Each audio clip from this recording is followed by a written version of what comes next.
मैं उधर गई थी, फिर वहाँ से मैंने बहुत सारी शॉपिंग की। शॉपिंग करने के बाद ओ माय गॉड मैंने इतना सारा खाना खाया क्योंकि मैं बहुत फूडी हूँ। फिर मैंने खाने में भी ये देखा कि चीज़ वाला खाना तो ज़्यादा बेटर है, फिर बहुत ज़्यादा टेस्टी लगा। तुझे अच्छा लगता है क्या? मुझे तो बहुत अच्छा लगता है। अच्छा तुझे क्या पसंद है? तुझे ये खाना है वो खाना है, मैं क्या करूँ? हाँ उसके बाद वहाँ चले क्या, मैंने बहुत सारे लोगों को नोटिस किया है, वो बहुत फास्ट और बहुत फटाफट बोलते हैं, सांस भी नहीं लेते हैं और फटाफट बोलते ही रहते हैं। क्या होता है, एक बार तो आपको उस चीज़ की आदत हो गई है, दूसरी बात आपको कोई टोकता नहीं है तो आप वर्ड बर्ड बर्ड वो भी फटाफट बोलते रहते हो। आहिस्ता आहिस्ता बोले, अपने गले को अपने थ्रोट को त्रास ना दे। क्या होगा, फटाफट बोलने से, सांस ना लेने से ब्रीदिंग प्रॉब्लम के साथ साथ आपका वोकल कॉर्ड ख़राब हो सकता है, टॉन्सिल हो सकते हैं, प्रेशर पड़ने से यहाँ पे दुखावा भी आपको आ सकता है। तो प्लीज़ फटाफट बोलने की कोशिश ना करें। होता है ये, मैं भी फटाफट बोलती हूँ पर हर दम नहीं है ना, हर टाइम आप फटाफट के टोन में नहीं बोल सकते हैं। फटाफट बिना सांस लिए ही बहुत सारे लोग बोलते हैं, मैंने काफ़ी बार नोटिस किया है, फ्रेंड सर्कल में नोटिस किया है। ज़्यादातर ये आदत लेडीज़ को होती है, हाँ जेंट्स में भी किसी किसी को होती है, बट प्लीज़ अवॉइड करें। सांस ले, ब्रीथ करें, आराम से सांस लेकर बात करें तो आपके थ्रोट को भी कोई त्रास नहीं होगा।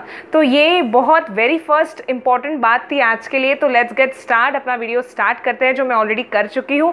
प्लीज़ अगर आपको मेरा वीडियो थोड़ा भी सही लगता हो या आपको लगता हो कि रिद्धि जो बोल रही है वो सही है, आपके काम आ सकता है, तो प्लीज़ लाइक बटन को हिट करें, सब्सक्राइब करें।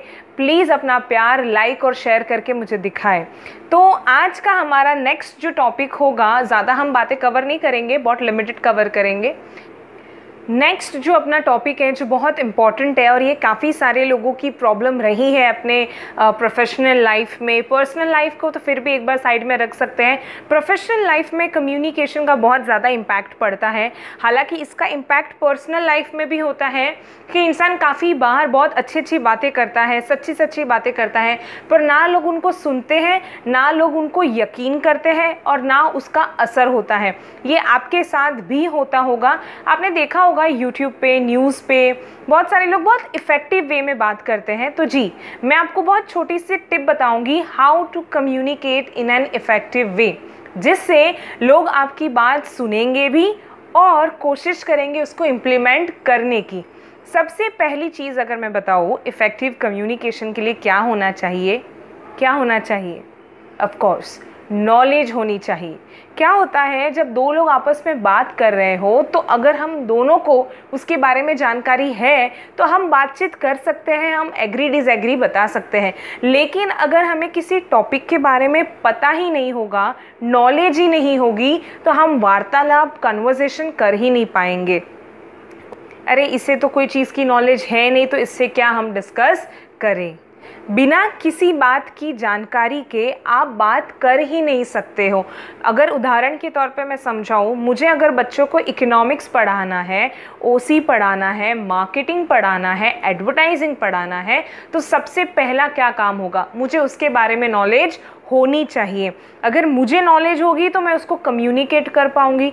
देखो एक दिन में नॉलेज नहीं आता है, आपको लगातार नॉलेज पे कोशिश करनी पड़ती है, नॉलेज को एक्यूमुलेट जमा करना पड़ता है और फिर उसे अपने बातों से, शब्दों से लोगों तक पहुंचाना होता है। तो प्लीज़ ध्यान रखें, जब भी आपको किसी से बात करने की इच्छा है, आप चाहते हो कि लोग मेरी बात सुने, तो आपकी बातों में ना दम होना चाहिए। बोलते हैं ना, अरे यार इसकी बात में दम है, कम से कम लोग ऐसे तो करें, नहीं तो फिर लोग आपकी बात सुनेंगे भी नहीं, सुनेंगे नहीं तो इम्प्लीमेंट तो बहुत दूर की बात है। इसीलिए मैं बोलती हूँ knowledge is must, information is very must. क्योंकि आपके पास नॉलेज होगा, शब्द सेंटेंसेस हो गए, बस उनको मिक्स करके आपको ढंग से बात करनी है। तो आई होप कि आपको मेरी बात समझ में आ गई हो। गेन नॉलेज, नॉलेज के बाद जो मैंने दूसरे तरीके बताए हैं, वर्ड्स, सेंटेंसेस को इकट्ठे करो, प्रयास करो, प्रैक्टिस करो। As you know, practice makes man perfect. हर काम वैसे ही कोशिश करें कि प्रैक्टिस कर करके सीखें।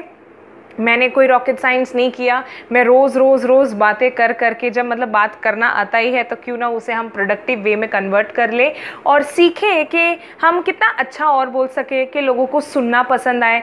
मैं भी ये हर दिन ट्राई करती हूँ कि आपको मेरे एफ़र्ट्स कहीं ना कहीं दिखते होंगे कि ये कोशिश कर रही है जितना हो सके उतना इफ़ेक्टिव बात करने की, सही बात करने की, नॉलेजेबल बात करने की, so that you would like to listen and definitely once you listen you will try to at least implement little bit.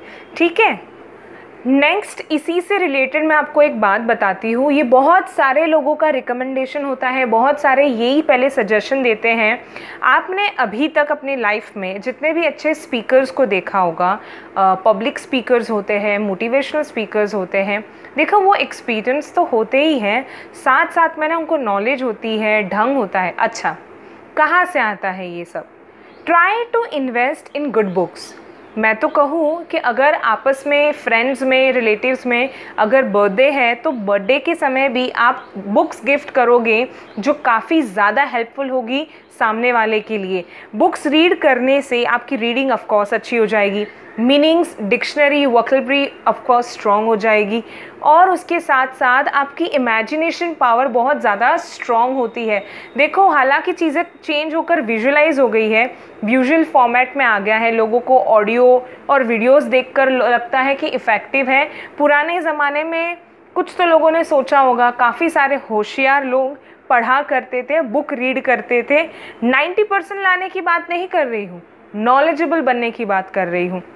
धीरे धीरे जब आप बुक रीड करोगे ना तो उस बुक की लाइन, सेंटेंसेस, आपको पता है आप पढ़ते पढ़ते इमेजिन करने लग जाते हो और आप धीरे धीरे फिर वही ढंग अपने बात करने में लाओगे तो बहुत ज़्यादा इफ़ेक्टिव होगा। देखो, प्रैक्टिस करें, ये सब चीज़ होगा। देखो, अगर आपको रियल में आप चाहते हो ऐसा करें, क्योंकि देखो हाँ बोलने से कुछ नहीं होने वाला है, आपको वो करना पड़ेगा। मैंने भी ये सारी चीज़ें सुनी और कब जाके कभी ना कभी तो उसको इम्प्लीमेंट करना स्टार्ट किया।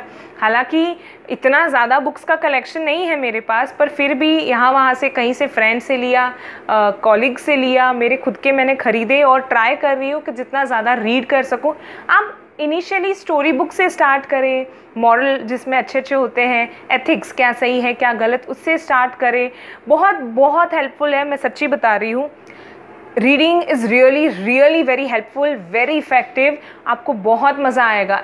नया नया है तो कोशिश करें कि एटलीस्ट 1 पेज पढ़े, 2 पेज पढ़े या 10 मिनट पढ़े, पर धीरे धीरे जब आपको इंटरेस्ट आने लगेगा तो आप रीडिंग को कंटिन्यू करोगे। तो प्लीज़ इसे इम्प्लीमेंट ज़रूर करना। जैसे आजकल मैंने सुना है, पता है आप लोगों ने भी सुना होगा या कहीं ना कहीं आप सुनते रहोगे, जो यंगस्टर्स हैं उनको तो पता ही है, जो बाहर काम नहीं करते हैं कहीं ना कहीं उनके बच्चों से उन्हें सुना होगा, ग्रूमिंग।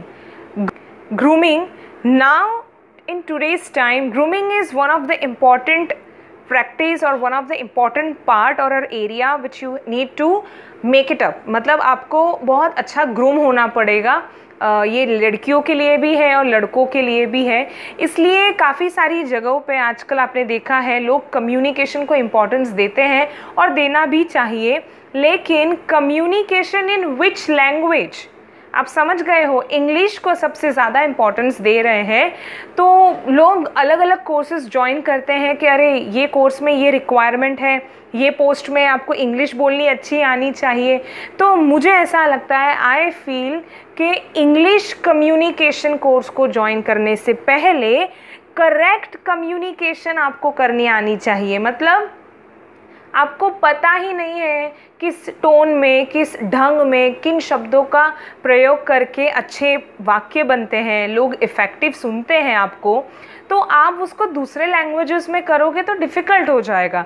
आपकी जो मातृभाषा है, राष्ट्रभाषा है, अगर आप उन्हीं में कोशिश करोगे ना चीज़ें सीखने की, तो किसी भी लैंग्वेज में, इंग्लिश हो, फ्रेंच हो, दूसरी कोई भी लैंग्वेज हो, आप उसमें अच्छी तरीके से सक्सेस हो पाओगे। तो मेरा वोट जाता है कि सबसे पहले करेक्ट कम्युनिकेट सीखें और उसके बाद इंग्लिश कम्युनिकेशन, फ्रेंच कम्युनिकेशन की तरफ जाए। सही सच्चा बोलना सीखोगे तो दूसरे लैंग्वेजेस में इजी हो जाएगा। बाकी आपको रट्टा तोता नहीं बनना है, जो लिखा जो पढ़ा वही, समझा सीखा और वो बोलना है। सो आई होप कि मेरी इन 4 बातों से आपको चीज़ें समझ में आ गई होगी, क्लियर हो गया होगा। और अगर आपको मेरा ये वीडियो इम्पॉर्टेंट लगे कि हाँ ये ज़रूरी है, बेसिक चीज़ है बट ऑल दो इम्पॉर्टेंट है, तो प्लीज़ लाइक करें, शेयर करें, कमेंट करें और प्लीज़ सब्सक्राइब करिएगा। Till do friendship, bye bye.